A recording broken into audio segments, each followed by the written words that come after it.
Olá, queridos alunos do primeiro ano do Colégio Elite, tudo bem? Nós vamos dar continuidade aos nossos estudos de filosofia. Eu sou o professor Kleber e te convido a abrir o teu módulo na página 155, capítulo 7, onde nós vamos estudar sobre Aristóteles, ok? Abre lá o teu material para que nós possamos estudar exatamente sobre Aristóteles, um filósofo clássico que é muito importante para a história da filosofia, ok? Nós poderíamos estudá-lo fazendo a seguinte pergunta: você sabia que Aristóteles chegou a classificar e analisar mais de 500 espécies de animais? É verdade.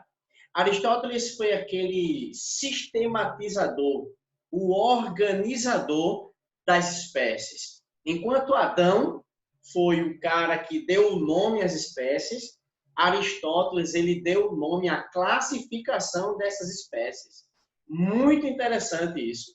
Todo o processo de sistematização que você tem hoje, com todas as disciplinas, biologia, química, física, matemática, tudo separado e sistematizado, foi Aristóteles quem fez isso.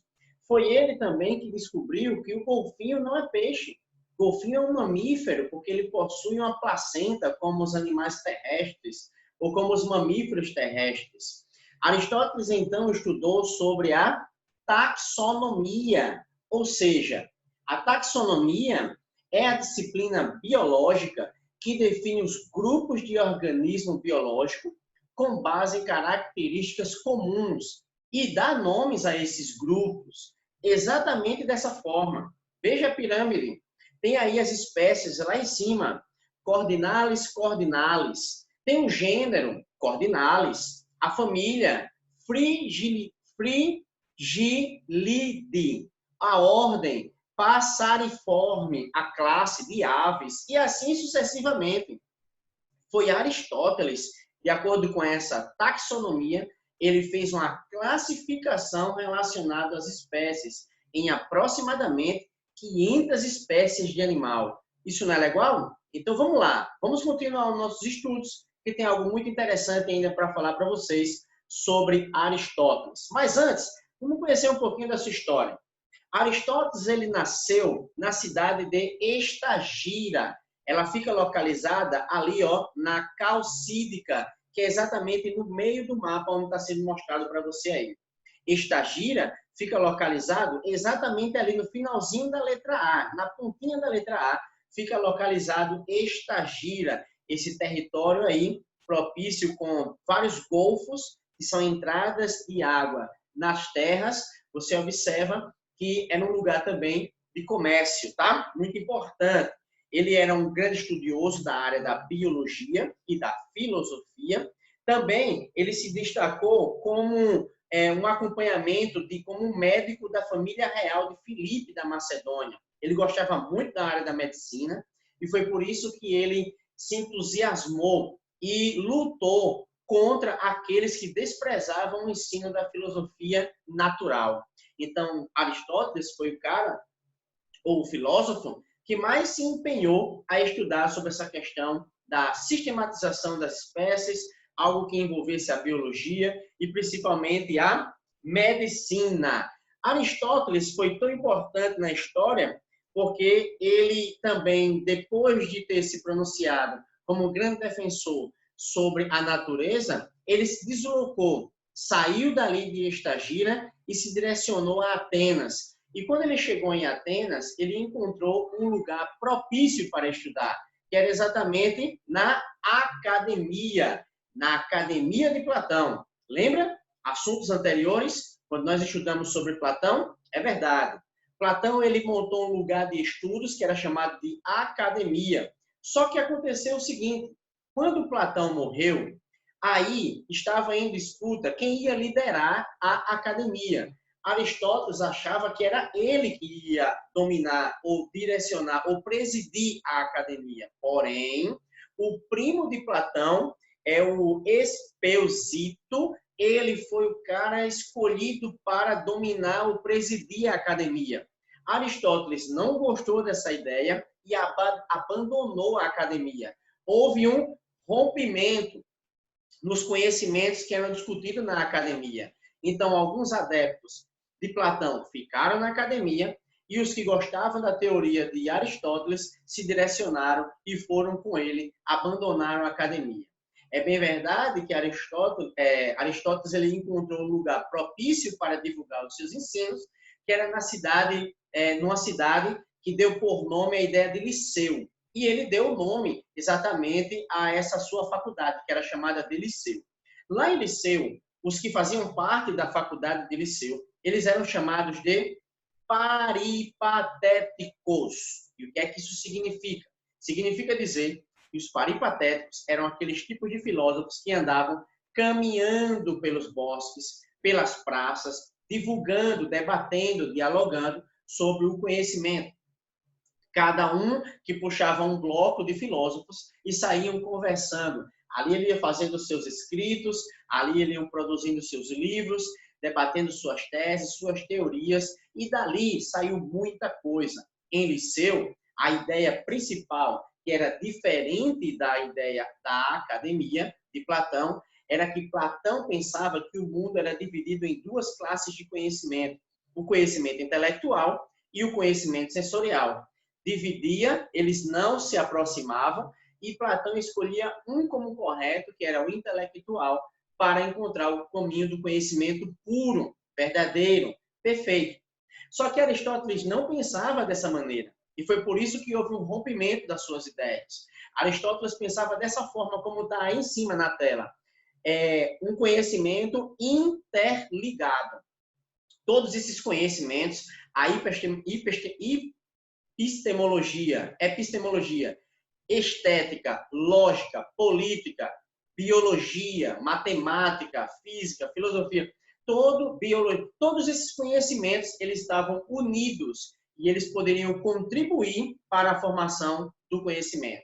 Então havia uma contribuição, uma união desses conhecimentos. O que Platão não conseguiu enxergar isso, e Aristóteles colocou isso à tona e houve esse rompimento com as ideias de Platão. Mas é bem verdade que Platão, Aristóteles em si, ele também foi um professor. Assim como Aristóteles era aluno de Platão, e quando Platão morreu, Aristóteles passou a ser um professor também. E aí tem uma curiosidade, porque Aristóteles ele foi o professor de Alexandre, que se tornou Alexandre o Grande por invadir vários reinos. E o que é interessante de Alexandre o Grande é que todas as vezes que Alexandre o Grande invadia os reinos, como Egito, Pérsia e vários outros, o que era interessante é que Alexandre o Grande implantava naquelas culturas, naquelas regiões, o conhecimento grego. Isso era que era importante, meus queridos. Então, vai aí uma curiosidade sobre Aristóteles. Mas vamos conhecer de perto como é que funciona a teoria de Aristóteles. Aristóteles, na página 156 do seu módulo, vai trazer a ideia do estudo sobre a metafísica. E Aristóteles dizia uma frase muito interessante, que era assim, está aí de vermelho: nada está no intelecto sem antes ter passado pelos sentidos. Lembra daquela divisão de intelectual e de sensorial? Intelectual, razão, para Platão. E o sensorial, experiências, sentidos, né? Está aqui, para Platão também. Só que Aristóteles pega isso e, ao invés de começar pelo mundo intelectual, Aristóteles ele pega de baixo para cima. Ele pega o mundo dos sentidos e diz assim: não há nada que esteja no intelecto sem antes passar pelos sentidos. Então, Aristóteles defendia a ideia da experiência sensorial. Aqui era que estava a maior sacada do ensinamento de Aristóteles. O que distingue o homem como um ser racional é justamente sua capacidade de conhecer. E conhecer está ligado à capacidade de entender. Olha o exemplo. Todos os cavalos são brancos. Se eu menciono essa expressão, eu vou entender que, por exemplo, o que é essencial nessa frase? É importante você perceber que quando eu digo todos os cavalos são brancos, vai existir os cavalos que não são brancos, que não vão ser considerados como um cavalo. Então, a essência dessa frase, desse posicionamento, está na cor branco? Mas o que é cavalo em si? O que é essencial para considerar cavalo? Mamífero, herbívoro, quadrúpede, né? O que é essencial para considerar esse cavalo? Então, o principal da teoria de Aristóteles era apresentar a essencialidade da coisa. E o que era essencial era o que fazia discutir o algo de mais importante no processo do conhecimento da teoria de Aristóteles. Vamos conhecer mais de perto esse detalhe de essência, né, da substância e vários outros pormenores da teoria de Aristóteles. Vamos ver.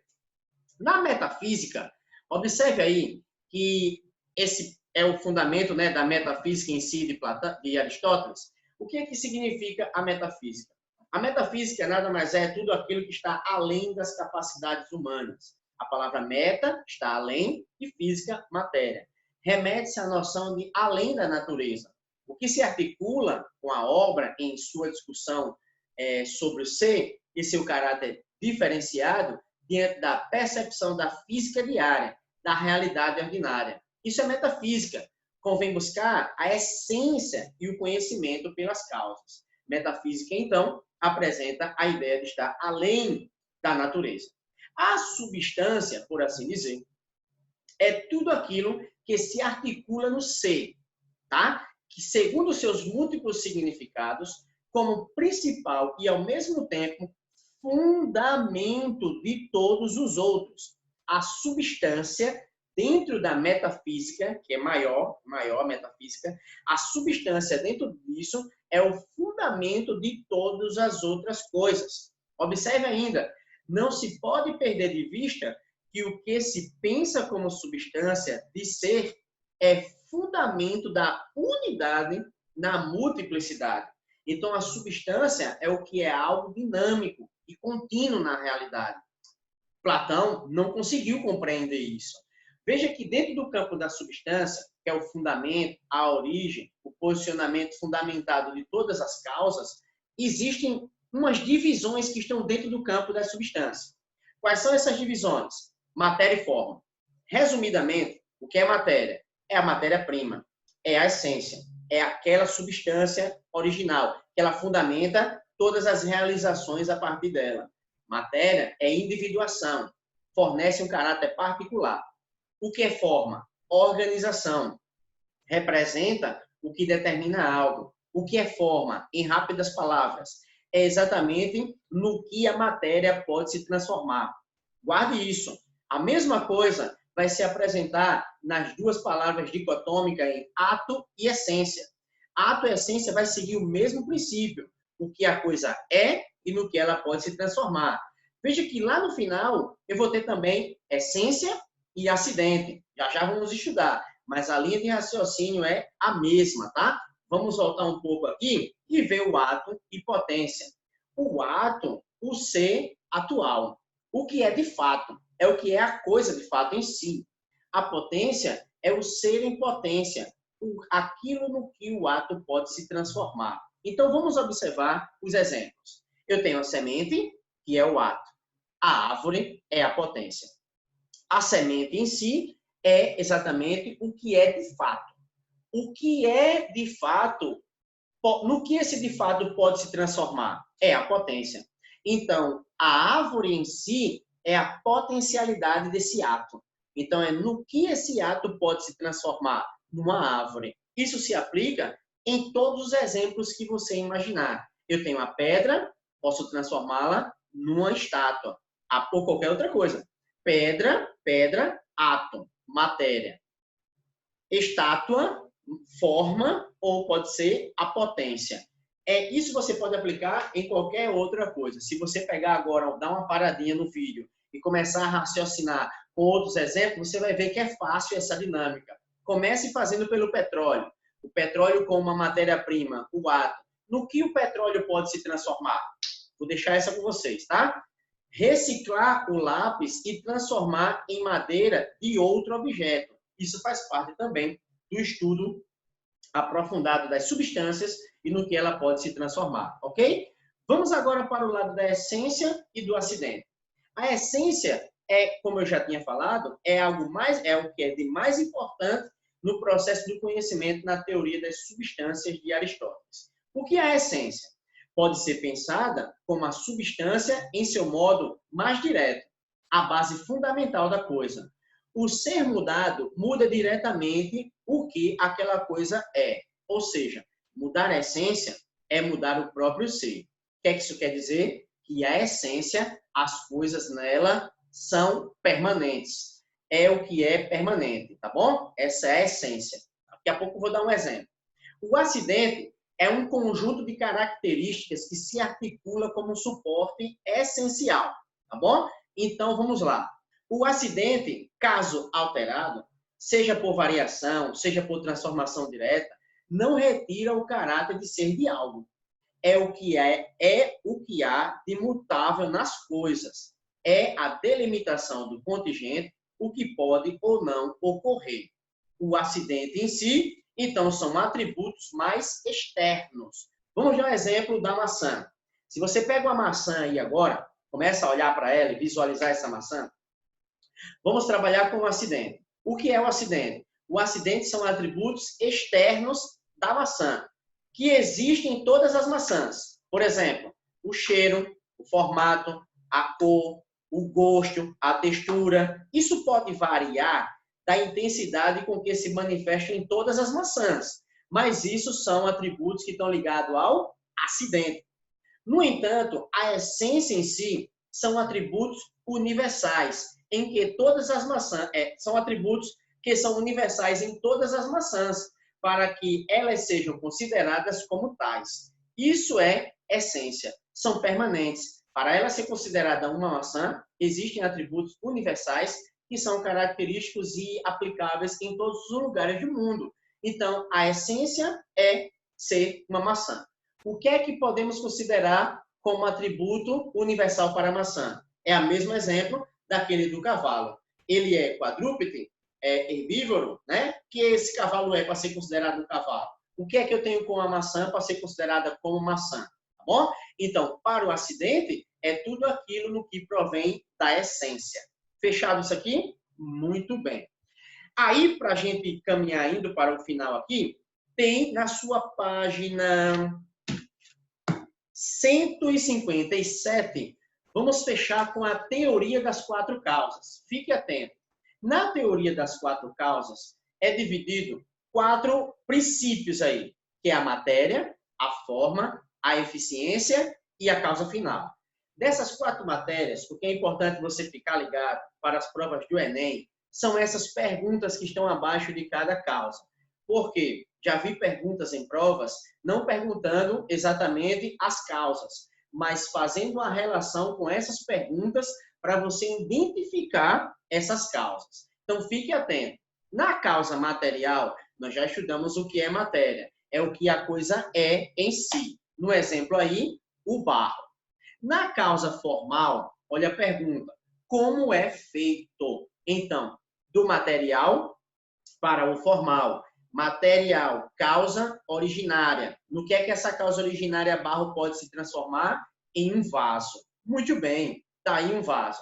A causa eficiente é quem fez, ou seja, pode ter sido feito pelo homem, por uma máquina ou qualquer outra coisa que pudesse ser o agente de transformação.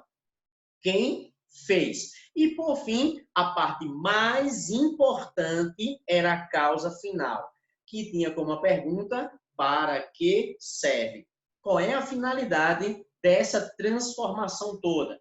Ter a matéria, a forma, a eficiência. Qual a finalidade de tudo isso? Em relação ao vaso, você poderia encontrar várias finalidades. Serve para armazenar alimento, como se fazia na época, guardar água, ou fazer qualquer outra coisa, colocar como arranjo. Isso era a causa final. Para que serve? Então, com essa base da teoria das 4 causas de Aristóteles, ele queria dizer que as coisas elas estavam em movimento.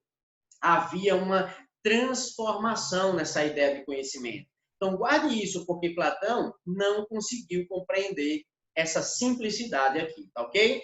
Para a gente pegar o último assunto agora, nós temos aí a política e sociedade em Aristóteles.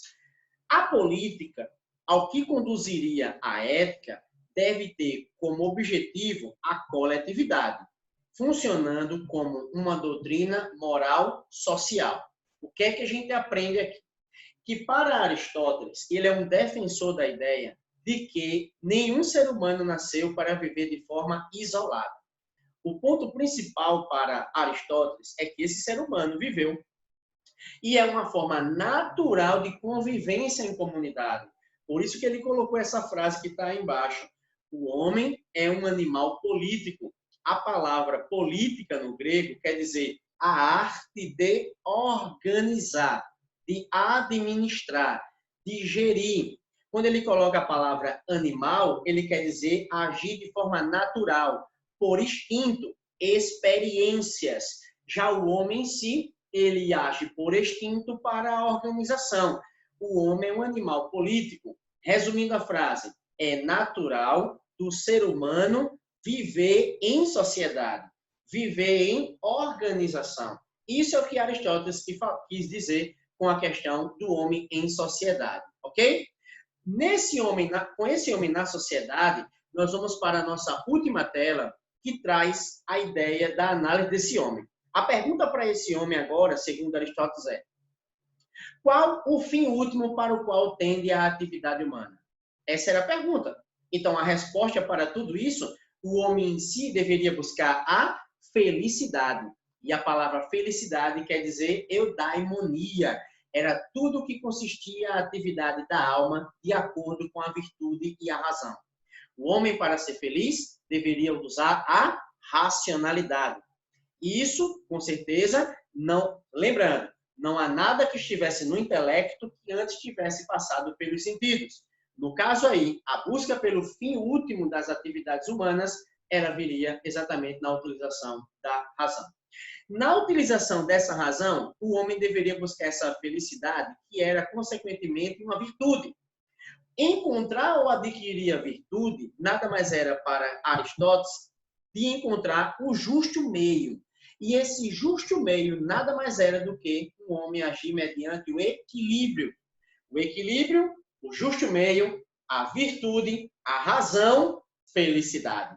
Então, essa sequência era uma sequência lógica para Aristóteles. O homem, para ser feliz, era o fim último, o bem supremo de todas as coisas.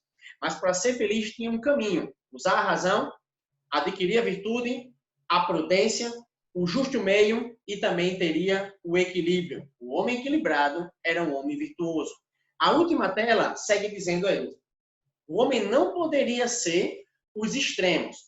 Os extremos aí, a falta como vício, ou o vício aqui como excesso, isso não deveria ser adotado. Apenas o que tivesse no meio aí como justo meio, que seria a coragem, comedido, magnificência, agir com temperança, com calma. Temperança quer dizer domínio próprio. Então, guarde isso. Para Aristóteles, a ideia principal de virtude, adquirir a felicidade, é exatamente ser o homem equilibrado. Ok?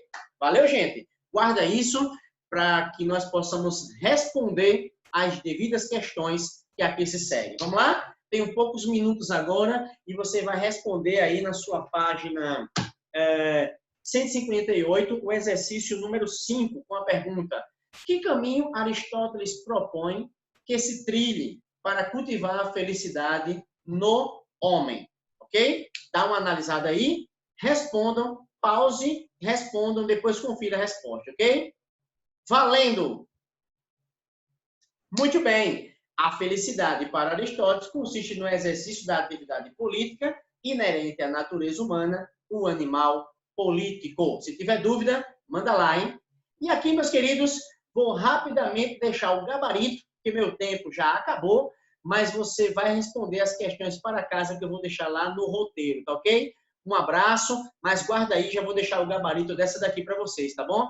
Essa aqui ficou agir por intuição, pois ela, ó a pergunta: os princípios base da epistemologia aristotélica pertencem ao domínio da intuição, ok? Intuição, como agir por impulso, ou melhor dizendo, pelas experiências sensíveis. Olha só, a intuição, pois ela é mais exata que o conhecimento científico. Ok, gente? Valeu, um forte abraço. Qualquer coisa, manda lá nas redes sociais que a gente tira as dúvidas. Valeu? Um abraço. Tchau.